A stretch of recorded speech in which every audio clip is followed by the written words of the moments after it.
Hello everyone, welcome back to Take It Simple. In today's video, I'm going to help you learn how to fix Instagram Reels not showing. Keep watching the video till the end without skipping, and don't forget to subscribe to our channel by hitting the subscribe button.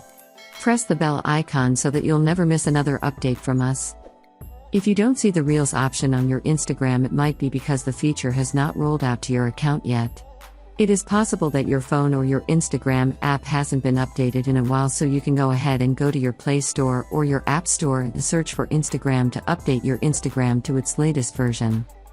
Tap on the update button and wait until it downloads on your device. Once you update your Instagram, tap open your Instagram application and see if it works. If it still doesn't fix your issue, then go and tap on the settings button on your device. Scroll down and tap on Apps and search for Instagram in the search box. After you find the app on storage, and tap on Clear Cache at the bottom right corner. Now tap on Clear Data at the bottom left corner and tap on From the pop-up.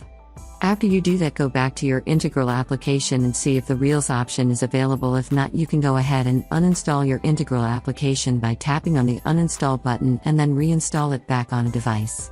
Those were some of the fixes that you can try out whenever you are not being able to see the Reel option on Instagram. I hope you found the video useful. If you did, go ahead and give it a thumbs up. Feel free to comment down below in the comment box if you have a question or feedback. I'll be back soon with more tutorial episodes again. Thank you for watching.